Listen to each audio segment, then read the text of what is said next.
morning our cameraman is telling us that we are good to go, so we will officially begin. We are the leadership team from Dodge City. We became the leadership team basically by accident. Dodge City is queen of the cow towns, as you probably already are aware. And in 2012, we were invited to a digital summit in St. Paul. And following that summit, we came back to Dodge City and said, my goodness, what are we going to do now? We actually in that summit learned a lot about the digital divide and the digital inclusion efforts. And so we came back and we thought, we've got some homework from the summit that we can follow up on, but really how do we begin? So we are just trailblazing our way. Our young associate student calls it bit by bit progress. And we are trailblazing our way through the basic steps that we took away from that summit conference in St. Paul in 2012. So at this time, I'm Greta Clark, and my first responsibility is multicultural affairs for Dodge City Community College. Dodge City is a community of about 30,000 people, just under 30,000 people, and there are 28 nations of people residing there. So multicultural affairs is my primary interest. Happy? Jane? I'm Jane Longmire with the City of Dodge City. I was pleased to be able to attend that St. Paul conference to learn the steps and the skills to help us start guiding Dodge City. I'm Kathy Reeves. I'm director of Dodge City Public Library. Since the time when Jane and Greta and I went to St. Paul, we have added a fourth person to our leadership team, and that's Emily Seitz from the Southwest Kansas Library System. For those who know, Kansas is divided into 7 systems, and there's lots of good seats right up here. It's just like church. Emily has an interest in broadband and working with all the libraries in the Southwest Kansas. So we've added her to our leadership team. She was unable to come with us to this conference. So if those who know Emily want to tell her, we did mention her. So. As has been emphasized in this morning's meeting, we know that collaboration and engaging stakeholders, which is what this particular breakout is going to focus on, is so key. And at the beginning in 2012, we said, you know, the vocabulary, broadband, digital inclusion, digital divide, those questions, what really do they mean? So that was our first responsibility, is to figure out what we're actually talking about.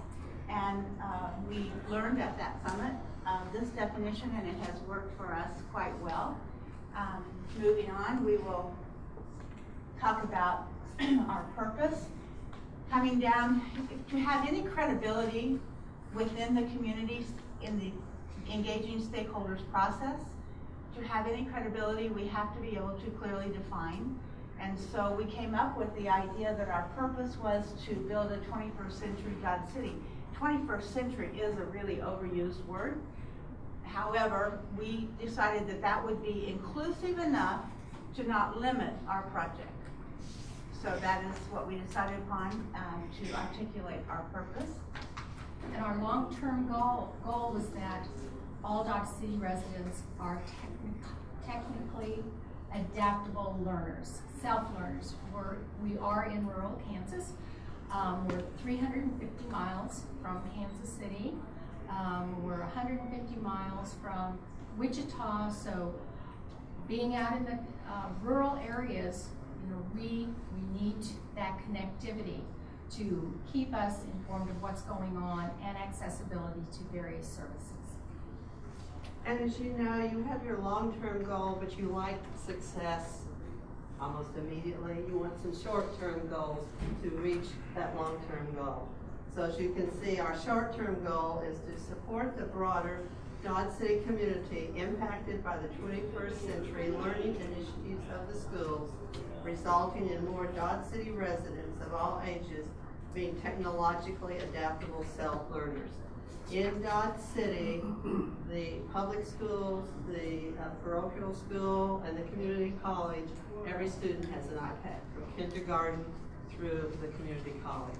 And so we wanted to build on that, knowing it also brought up other issues like where can you find broadband access when you take that iPad home? Not everybody gets to take theirs home, but how can we support that goal of theirs, which then leads us into our long-term goal and non-purpose. It was interesting and helpful to us that the schools accepted that, the schools adopted that iPad initiative right at the same time as our project was born. So it felt like a glove, and it was a nice opportunity for us to have access to not only the students who have those iPads, and we all know the students learn quickly and have lots of advantages, but their parents also, and their family members. So that leads us to the part where you get to do your needs assessment. We borrowed these needs assessments from the broadband conference in St. Paul, and so that you can apply the knowledge from this meeting how to engage your stakeholders. Because frankly, we're here to tell you, it isn't an easy thing to have everyone understand what we do. By coming to this conference, we learn and we get many facts and importance of this whole initiative. But some of our people in our community, some of the politically powerful people, influencing people, don't all have the same perspective about the relevance. And so that's where this workshop is here to help us continue to grow the appreciation for the need and the relevance for the broadband. And so at this time, we'd like for you to take a few minutes, please, and read through this needs assessment. It will help you begin to think about your community. And we'll take just a few minutes so you can start that before we continue in the next activity. Can you go back to that last slide to release that?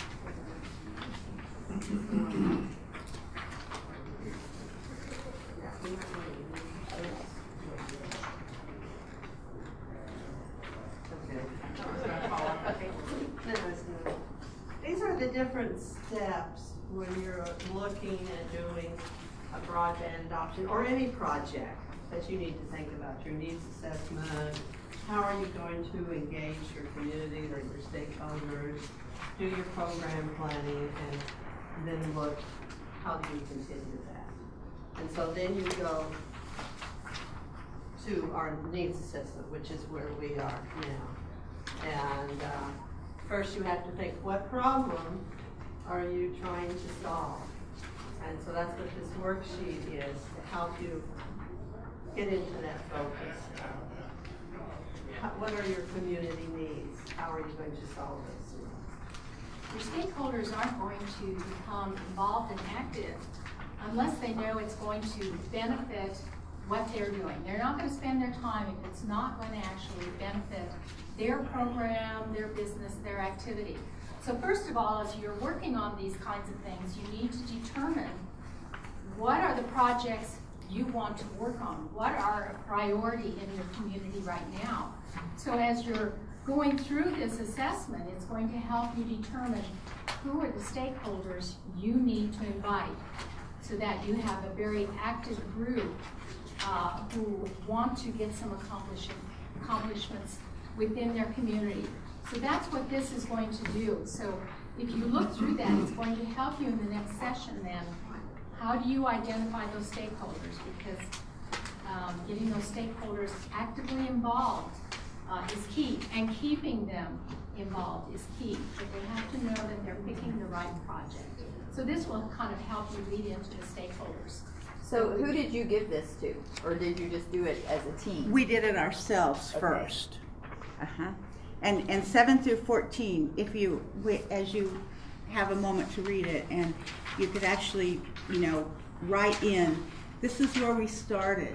Because when we went back to our community, we thought, oh my goodness, you know, we understand, but how do we get other people to understand? And we actually started filling this needs assessment out, and that began to drive our project. Crazy question, and maybe you said this already, but this starts at number 7. Yes. What did 1 through 6 happen to be? Those were just preparation slides leading up to, Okay. since we wanted this to be kind of an interactive where you start working on it within the hour. We were in St. Paul 3 full days. So we can certainly get you the whole toolkit. It's a whole book, and we didn't bring a copy of that. I'm sorry, we thought about it later. But these are the actual hands-on homework assignments that we were working on. So that's what we selected for today, is the actual hands-on questions to help you determine.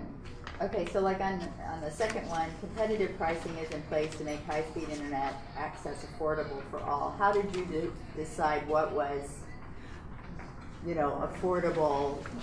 We didn't have a clue. Okay. Yeah, we didn't have a clue. When we're saying that we were trailblazing, we mean that very literally. We did not have any idea how to start.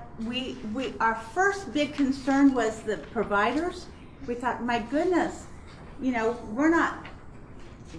we don't know we don't have any of the data that tells us exactly who has what neighborhoods have what providers are charging. We didn't have any idea. Okay.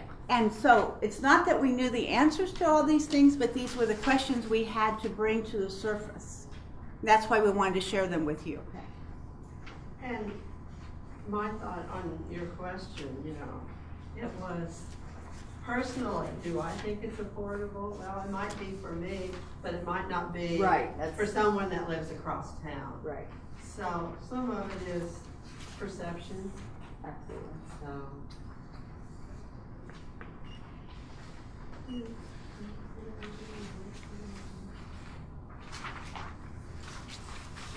Would this be, it's kind of hard to get you in groups, but would it be helpful to talk within your groups, or? It's kind of want to make a circle, you know, group up, we can walk around, and are you content just that? One of the things we noticed, that as we were trying to get our stakeholders, and we looked in, you know, healthcare providers use digital technologies. There's so many questions, but as I said, we are a rural community, so sometimes we have to travel to Wichita, we have to travel to Denver to get the specialized care for some of our residents. And so, is technology going to help us not have to do the travel? Will they be able to communicate better with their doctors? So these are the things that we were thinking within our community. So do we need to have healthcare as part of our stakeholders? Is that going to be one of the projects we need to address? So this just, by doing an assessment like this, it brought a lot of questions to mind. What do we see as our future? So did like you go and talk to the hospital about what their needs were and? Exactly. Okay. After we brought this to mind, then we got together and we actually sat down with a pencil and paper and a big tablet sheet, and we started writing down the people we knew. And the benefit to this partnership leadership team, and we can't emphasize, any one of us would have never made the progress that we've made as a group. The leadership team, it's been very important. It's a very important piece of our success. Because A, we know different people. B, our first job responsibilities require me to be gone sometime to do this other work. Well, then these other ladies carry the ball. We've been to several conferences. Sometimes I'm not able to go, sometimes Jane's not able to go. The point is that team effort has been crucial. And we're going to do some more work with the stakeholders here in just a minute. But we actually started writing down, we just started with a sheet of paper, you know, who do we know in this field, who do we know in this field, and we'll look to that in just a minute. We started writing down names and then started talking. the strategic planner said to us, in rural development, broadband is a very important arm of rural development. And the only way that you're going to actually make any progress, even if you don't really know what you're talking about, you have to start talking to people. And you have to have something to go from, which is what this paper is. You know, that we don't have any guarantee what the conversation is going to be with every stakeholding entity, business, personal business, you know, big business, personal business. We don't have any guarantees about to have conversation. We just know that the strategic planner said you can go home and say I had a great conference, you can go home and enjoy what you learned and know that and continue on like you've always been, or you can go home and start talking to people. And we, in the trailblazing effort, we really weren't 100% sure what we were talking about 100% of the time. So, but we did continue to talk to people with each other, and you know, so the leadership team effort is a crucial factor, and the willingness to keep going back, talking to people. Every time you talk to someone who brings a new good idea, a good question, bring it. And then we started saying, okay, we can't do this individually all the time. We have to do it individually a lot of the time. But then we decided we better have a community cafe. Because in the community cafe model, you know, you can have tables set up, and each table discusses a different area, and then you have a recorder for that table, and then report back. So we've had how many community cafes? 3 or 4? Well, we were even doing the community cafes and talking about broadband issues before we went to St. Paul. It just was like everything kind of came together.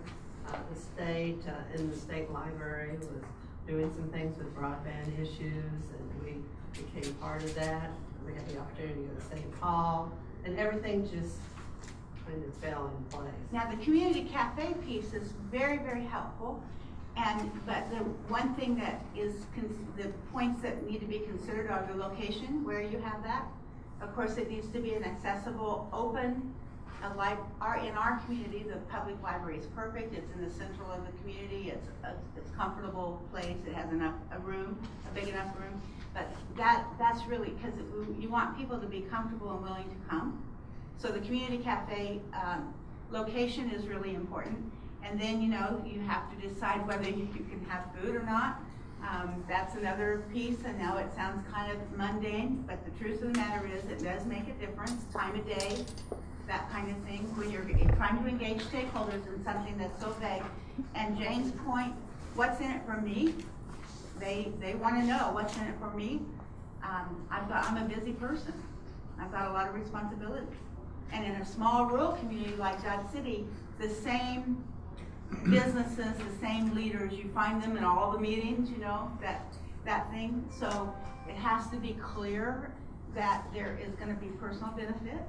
And how to articulate that when you really don't know? We didn't really know what we were doing, and so that was a challenge. That was a real challenge to determine. But the community cafes have been very, very helpful. We've gotten people together, and each community cafe, we've had a few different stakeholders come. We've had some that repetitively have attended, but we also have had some that come and go. And that's another interesting dynamic about this whole engaging stakeholders. Primary people in businesses sometimes change, but sometimes the perspective just changes about what's in it for me.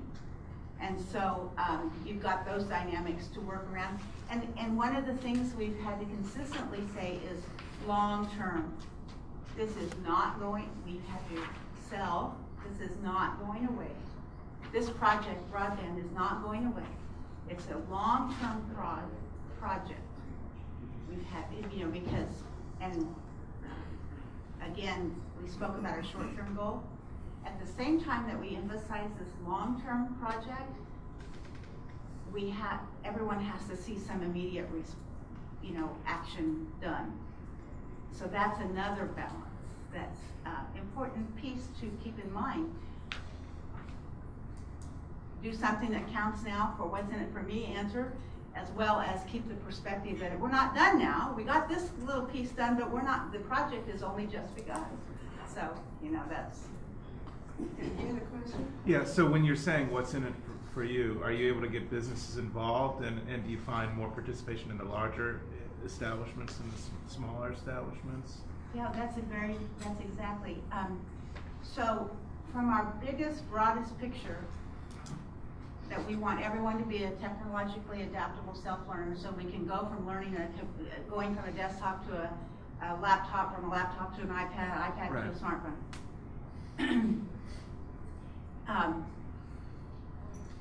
In that process of having that as being our goal.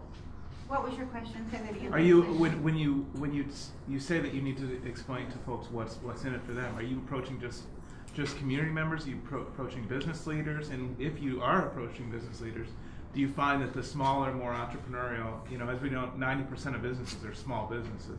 You find that you're getting more buy-in from the big businesses because, quite frankly, these are meeting people.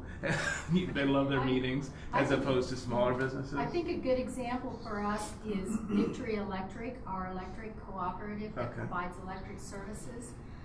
It's important for their customers. They want their customers to go to their website. They don't want customers overloading the phone system when wires are down. They want the customers to know the app.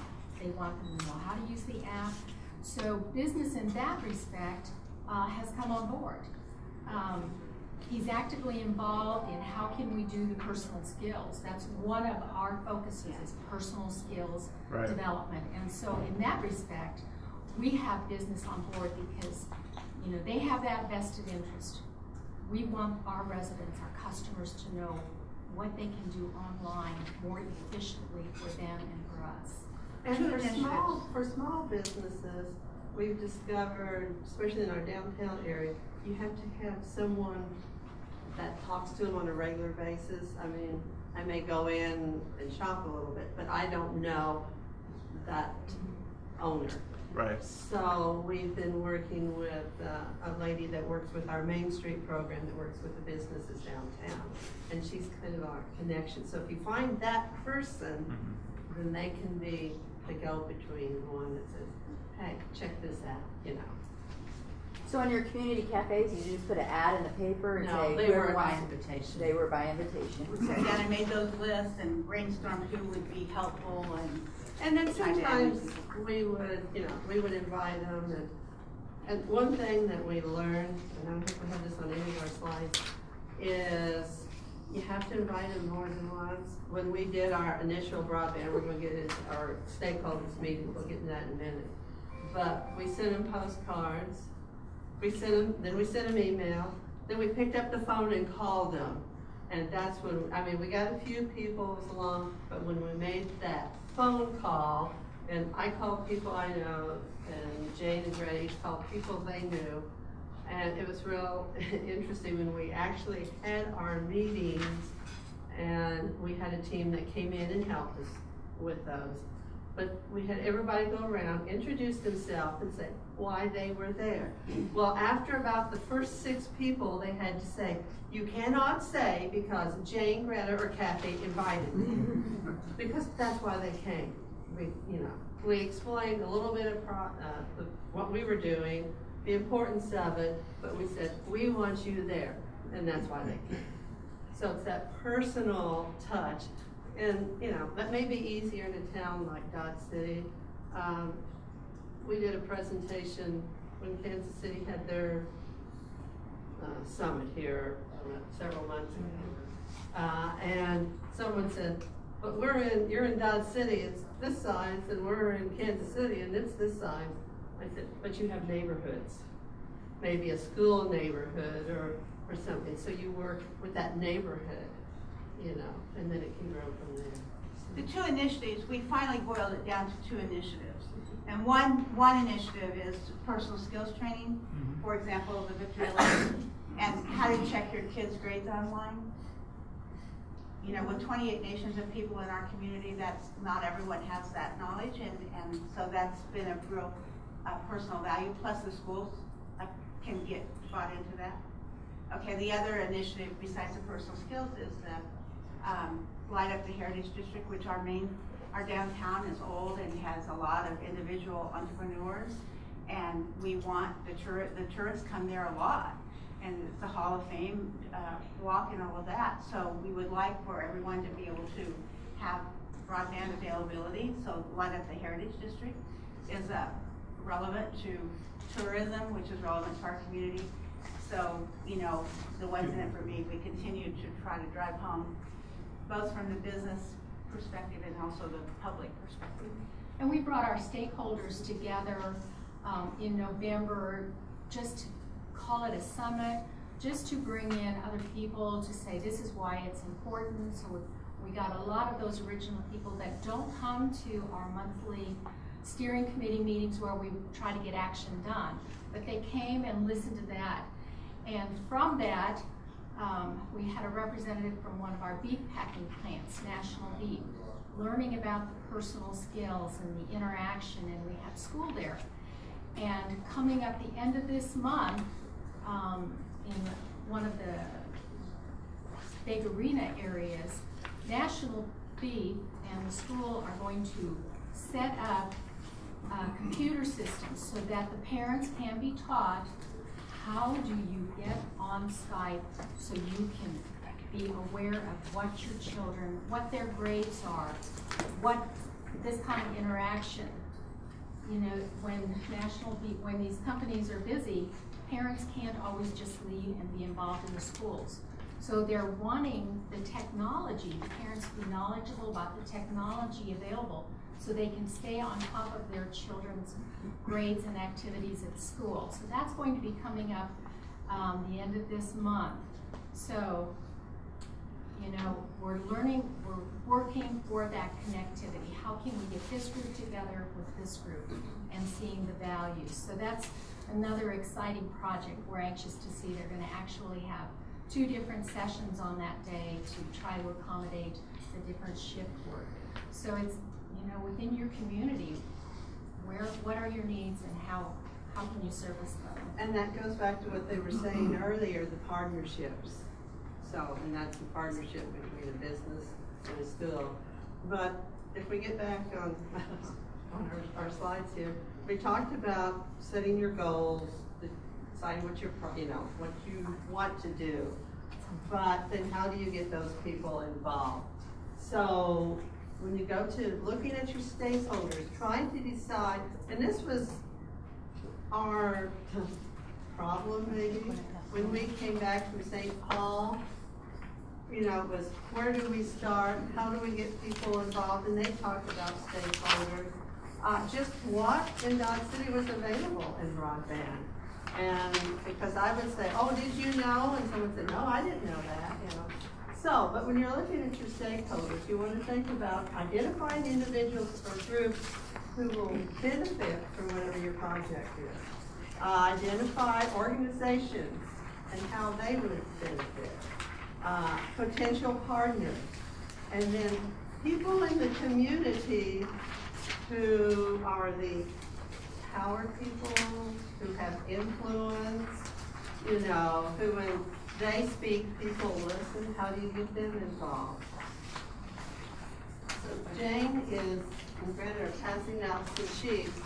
At this point, we were working with Angela, who you met earlier, and she brought in a team from Illinois, University of Illinois, who helped us select our stakeholders. So did you have more than one provider that was working with you from a stakeholder's perspective? Yes. Okay. Yes. And Dodge City does not have a community, internet providers. Well, there's several. I got you. Okay. Not many, but more than one. Okay. So these are your general categories. Your government, public entities, not-for-profit organizations, businesses, additional organizations. And then you don't want to forget just your community residents. whether they be young people or retired people. As when they got together and started visiting, you know, that's when the meat beef packing plant HR guy got together with the school man and designed that program. Had they not have been in the room at the same time, that might have not have ever been an outcome. And that wasn't one that we designed. It was a result of them just getting together in the room. So the partnerships can be quite strong and somewhat accidental. The key being talking to one another. Something has to drive them to get together, because the normal business day, they don't cross paths. On the sheets that you just received, you have those categories with subcategories. I think we need to get into this. All right, so I'm going to take over and let's just turn your chairs around. I mean, confuse the next group that comes in, and just make, you know, like, here's a group, here's a group. Just try to talk to a few people close to you, yeah. And I'm going to throw some pictures, some questions up on there. And while you're answering the questions, think, who in your community fits this category? These were a lot more categories than what we came up with when the three of us were talking. Because we were thinking, okay, I know so-and-so, so that we would write their name down. But you can take this sheet and start filling it in for your community. So just to make we'll walk around and whatever group you want.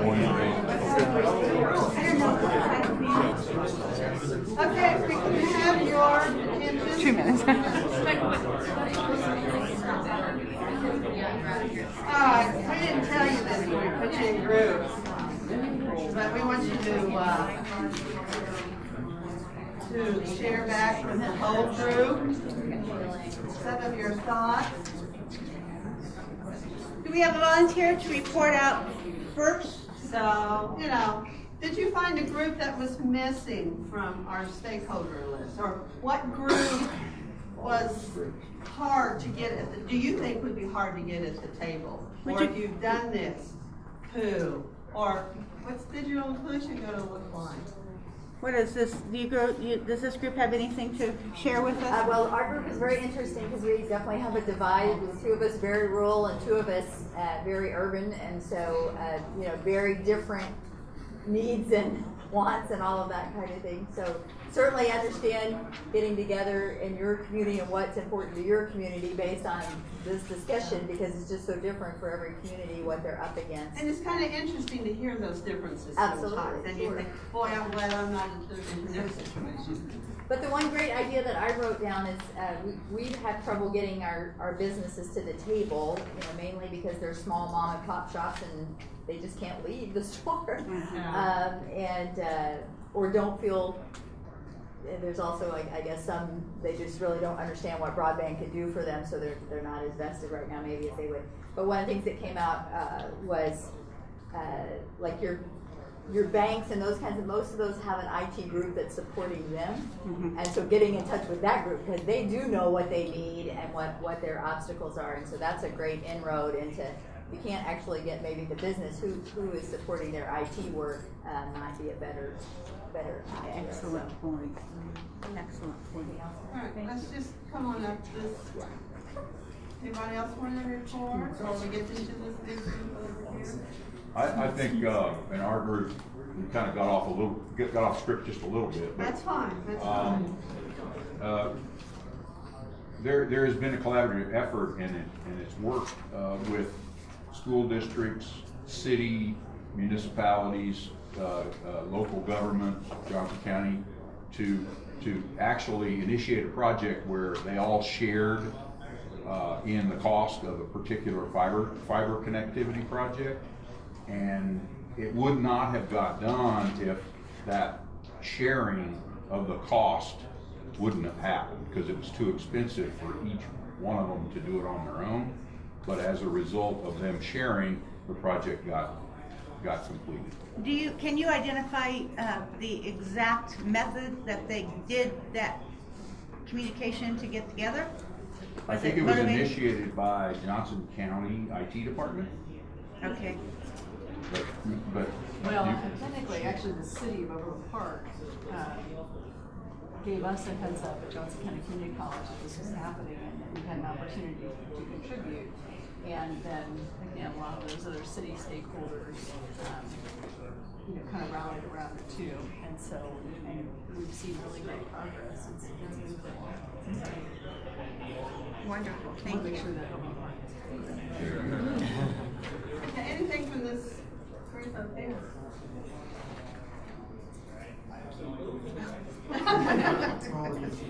Everybody's looking at me. Colleen Jennison with Cox Communications. We're actually the service provider in Dodge City, so it revolved a little bit around that. And Larry is from Concordia, and how you have discussions. We were dialoguing about how it was interesting to hear, and we have this conversation a lot. You know, is it the infrastructure or is it the adoption? You know, is it the chicken? Is it the egg? You know, as that starts to happen, how does that, how do those of us that are making investment in infrastructure, really spur adoption and bridge the digital divide to, to continue that discussion. So, and then it stemmed into, Larry's in Concordia and the providers that he has available to him, and how do they encourage them to invest in the infrastructure? How do they partner to make some of those things happen in the communities in the community you represent? Good questions. Guys? I know you got it off target, but that's what its whole purpose is to talk. We did talk about local exchange carriers maybe being played with a lot of times in rural areas that there's a connection, and if their telephone revenues are falling, they're going to probably be a bigger part of the revenue stream. Okay. For those who don't realize that the city of Newton is here, so the city of Newton, there's the Hardin County Economic Council, and the Newton Area Chamber of Commerce are here, among others. What now? And the library. Yeah. The lack of responsiveness to these broadband and bringing these organizations together.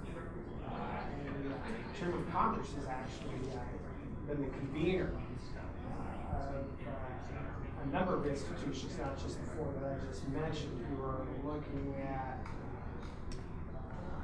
alternatives to traditional providers of broadband, and have been now for several months. Who's not at the table? Providers and residents. This is being driven by institutions at this point in time, because those institutions have very profound needs when it comes to the internet that are not being met. We've got to look at our problems first, but we're looking at solving our challenges in ways that can be built upon for the larger community moving forward. And then I'll move on, so I wasn't in this group this time, but I'm Mary Ann Eisberger with Newton Public Library, and she was so fortunate to be in the group of other librarians here. She's one of the providers, and really appreciate her input in Caldwell, and they have done a great job in their community with fiber and stuff to, like, they supply with their library and their residents and stuff. And so it's very interesting to hear her comments. And then Johnson County here, they were asking me, because they have two libraries in the state with the mobile beacon test site, which is providing little MiFis that our patrons can check out and use. And that project is ending now the end of January. And my thing is, it's just went over fantastically. My staff said we have to continue this. And this is how do you fund that? I fortunately have a foundation that might be interested in, if we can find out if we can even continue that. But that is something that gets more to the residents, and we had outstanding responses to that. Well, and I'm thinking, as Marianne was talking, of course, she and I have known each other for a long time. Whether it's a broadband issue or a shoot-off, you have to think about your stakeholders. Are you getting those people to the table? And hopefully it'll take those sheets then and look, and yeah, we've got our major players, our city, our economic development, our Convention Visitors Bureau, the library, the education. But what about Mary Smith that lives over in this house on the other side of town? What are her needs, you know, and how can we get her involved? When we did our project, and we took these, we were ordered, fill this in, each one of us, and then we compared them, and then we went back and said, okay, we don't have anybody representing this category. So then we had to brainstorm and think, who do we know, or do we know somebody that knows somebody that could tell us who would be a good person? And so, like I said, we did postcards, we emailed, we called people up on the phone, and I know I called a minister, and happened to be my minister, and so I visited with him a little bit. I said, you received this? Yeah, I kind of remember seeing that postcard. And I said, but you're also chair of the Friendship Feast Board. And we would like you to come to tell us what those people need, you know, what those people that attend the Friendship Feast meal, what they need. Wasn't even talking about the church. And then he got interested. So, and he came, and just so happens his wife works for me, and she said that he came thinking, okay, I'll go to this. But when he walked out the door, he said, I'm glad I came. So I forgot you guys. Your group blessed you.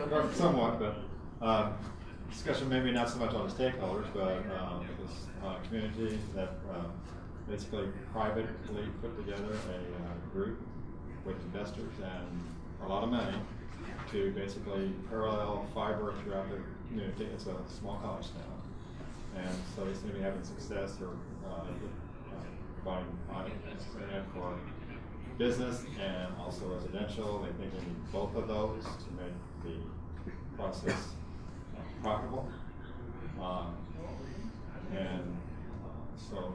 And before they did that, they kind of brought together the other potential ISP providers in town to see who was doing what or why they weren't doing it. They kind of asked them to do it. That's part of the business plan. I think they're kind of on the way.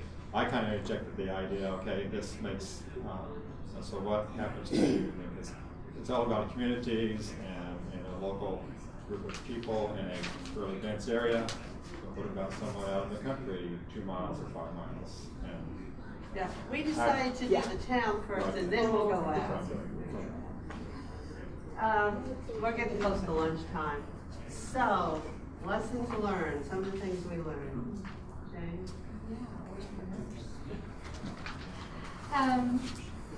Of course, it's not done overnight, and we're evolving. We're changing maybe projects midstream because we need to focus on a success story so that the rest of the stakeholders in the community can really see the value of what we're trying to do.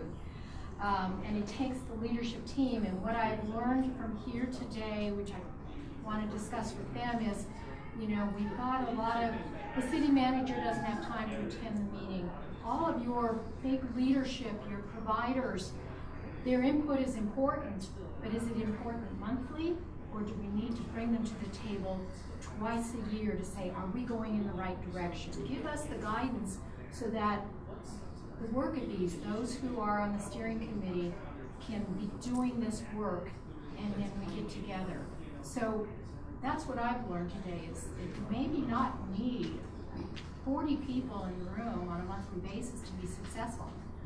We need to bring them in to get the conversation continued quarterly or maybe twice a year. So it does take a leadership team to help keep this going. And involve your stakeholders. Like she mentioned, we have a steering committee, and they come up with ideas, you know. Maybe you can have someone that comes in at a quarterly meeting but says, yeah, I'd like to work on that, and they go out and work on that. So keep them involved as much as you can, and watch for new stakeholders. When you have a meeting, have a reason to have a meeting. None of us have time just to go to a meeting and nothing happens. So have an agenda, send that agenda out, take minutes, send it out.